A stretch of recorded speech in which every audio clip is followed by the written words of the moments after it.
Title: The Aunt, the Debt, and the Day Judge. Judy declared war on a poke. The air in the television studio was thin and cold, charged with a sterile tension that made every breath feel like a small, significant event. Under the unblinking gaze of the overhead lights, which reflected sharply off her iconic black robe, Judge Judy sat, a portrait of simmering impatience, her eyes scanning the two parties before her with the swift, analytical precision of a hawk surveying a field. On one side of the stark, modern courtroom stood a young man, Mr. Michael Salazar, whose nervous energy was so palpable it seemed to vibrate the very air around him. He was accompanied by his wife, Mrs. Emily Salazar, whose posture was rigid, her face a tight mask of betrayed trust and simmering resentment. Opposite them stood her own flesh and blood, her aunt, Patricia, a woman whose attempts to appear contrite were constantly undermined by flashes of defensive irritation, while beside her, a male relative, her brother David, shifted his weight uncomfortably, a silent sentinel in a conflict he clearly wished to avoid. The case was about to begin, but it started not with a legal argument, but with a single, seemingly innocuous gesture that would set the tone for the entire explosive confrontation. As Judge Judy began her questioning, her voice a sharp, clear instrument cutting through the formalities, she aimed her first query at the defendant's side. Mr. and Mrs. Salazar, who is the relative of the defendant? David, the brother, mumbled, "I am."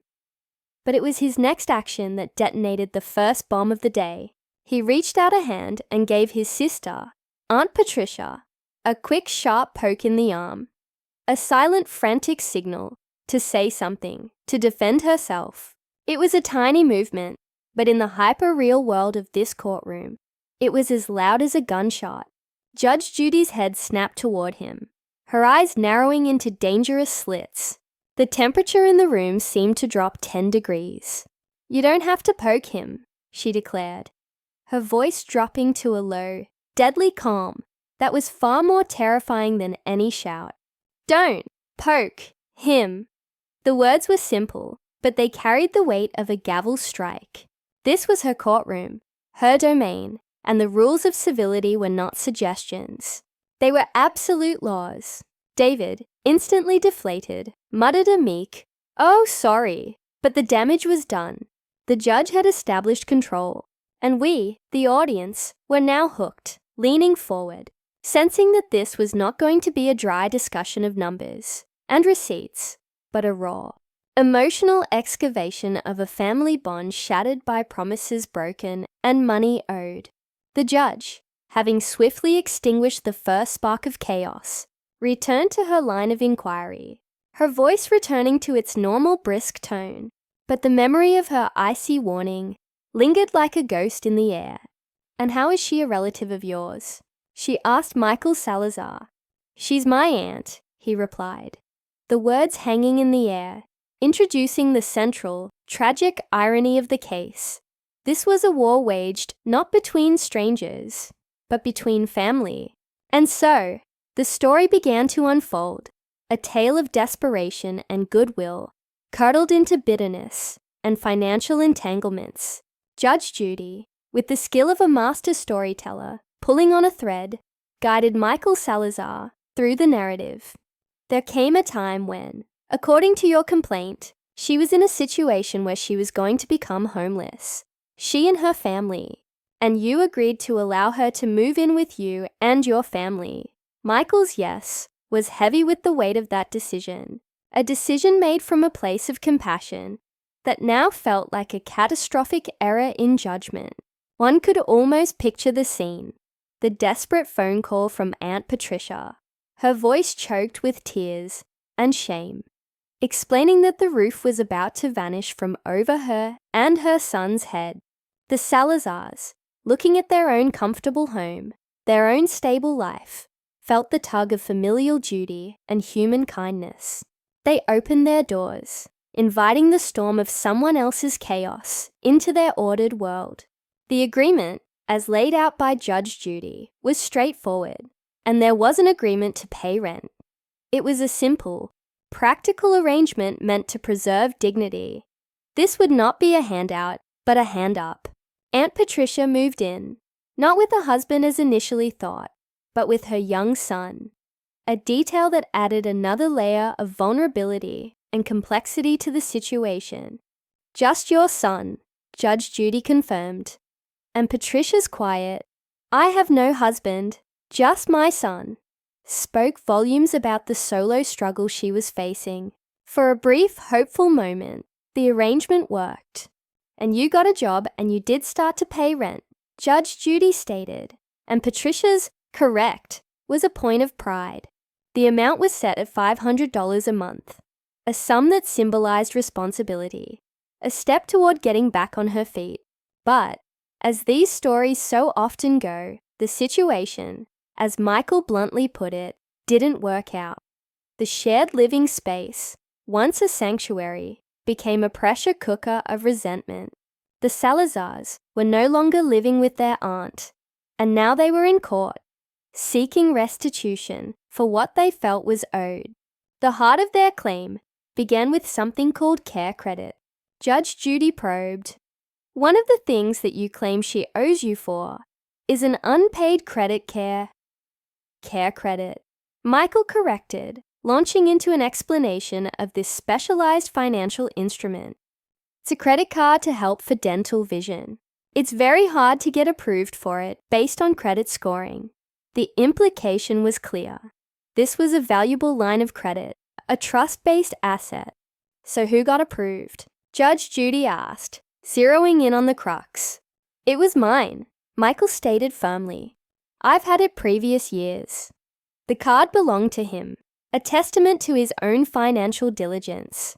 But his aunt needed dental work and eyeglasses, essential healthcare that she could not afford. And so, from a place of familial support, he made a fateful decision. "And so she loaned you her card for that?" "She did." "Yes," Patricia confirmed. The amount was substantial, close to $700. Michael specified, $687 that I used for the dental work and for the eyewear. Here, the emotional core of the financial dispute began to throb. This wasn't just about a random purchase. It was about health, about seeing clearly, and eating without pain. Michael had provided a lifeline, using his own hard-earned financial credibility to alleviate his aunt's suffering. The unspoken question hanging in the air was a painful one. How could you not prioritize repaying this debt? Judge Judy, the master of cutting to the chase, asked the question everyone was thinking.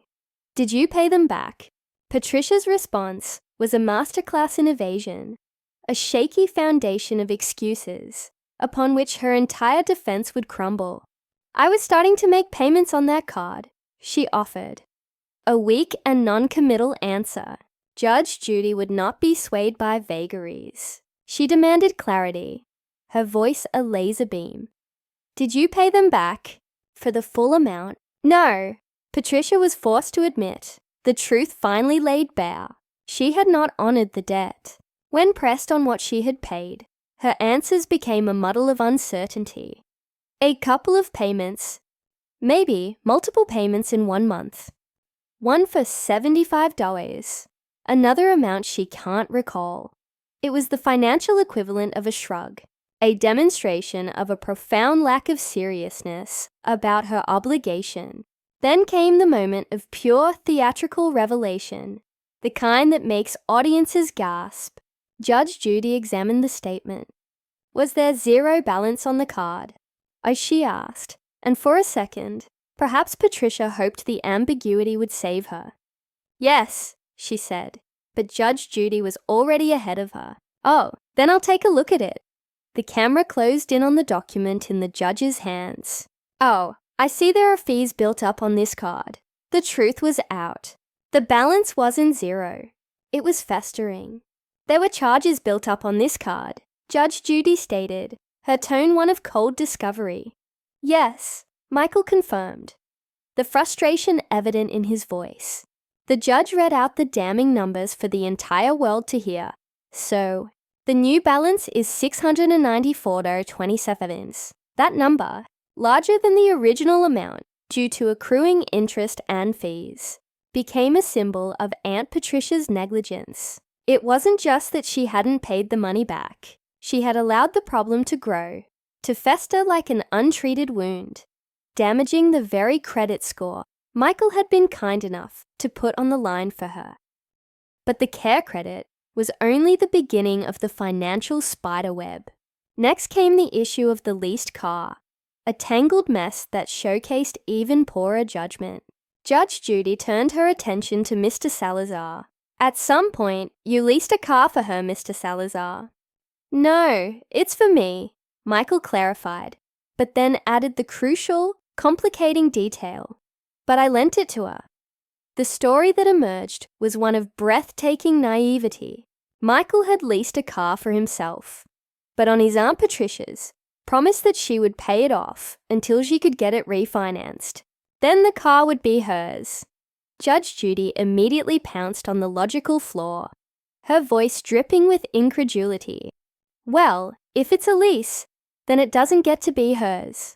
It was a basic fact of auto finance, a detail that either Michael had foolishly overlooked or Patricia had deliberately misrepresented.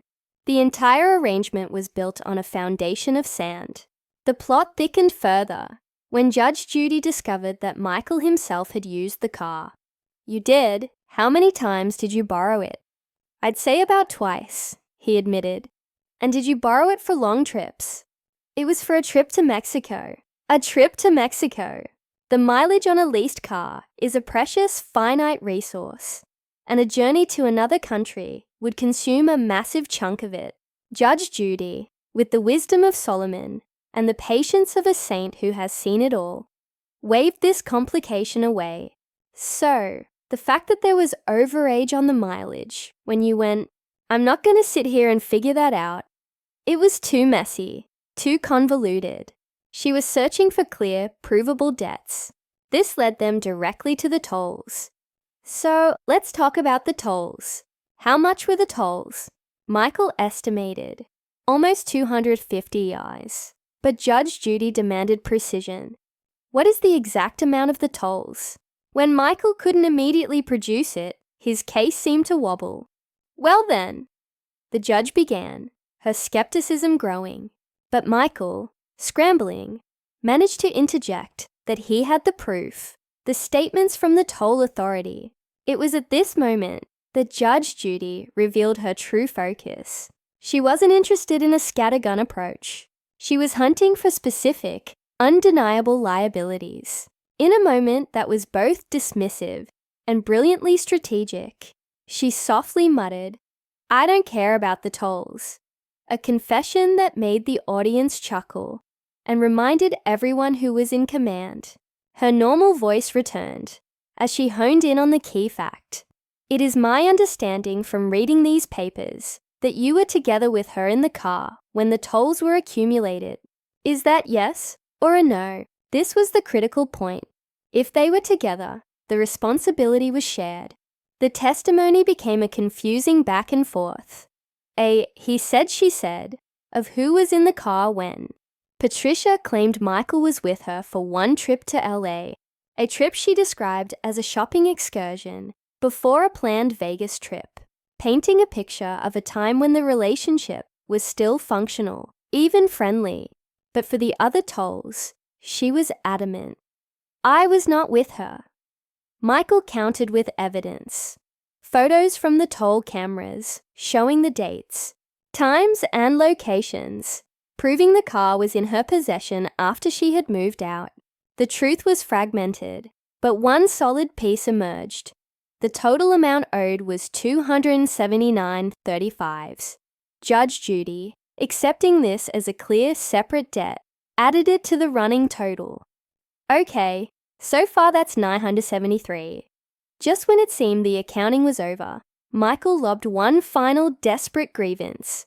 There is damages to the vehicle when she brought it back to us. About a little after midnight, he began to describe the scene.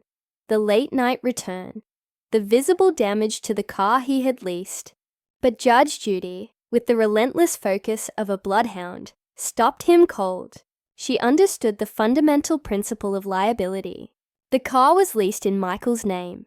He was the one legally and financially responsible to the leasing company. Any damage, unless he could prove intentional vandalism by his aunt, was ultimately his cross to bear.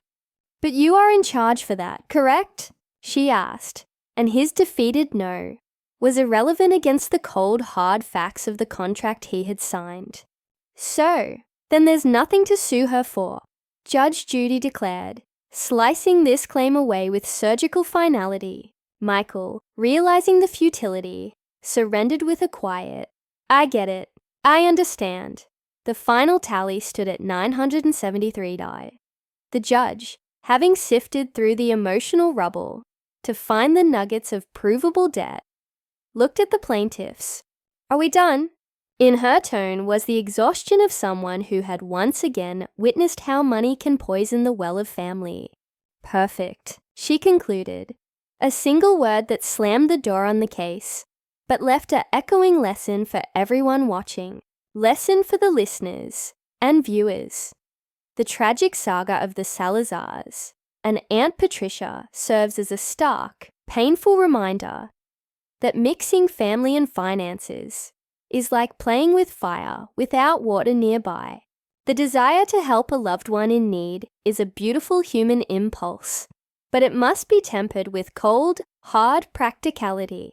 A verbal promise, especially when desperation is involved, is worth less than the paper it's not written on. Before you co-sign a loan, lend a credit card, or open your home, you must have a clear, written agreement that outlines the expectations for repayment. More importantly, you must be prepared for the very real possibility that the money may never come back. And you must ask yourself a brutal question: is this sum of money worth the certain destruction of this relationship? Compassion should not be an excuse for foolishness. Protect your own financial health, because as this case so vividly illustrates, no good deed goes unpunished in the complicated, often heartbreaking, theater of family debt. Let the 973 be a monument not to greed, but to the expensive cost of a lesson learned too late.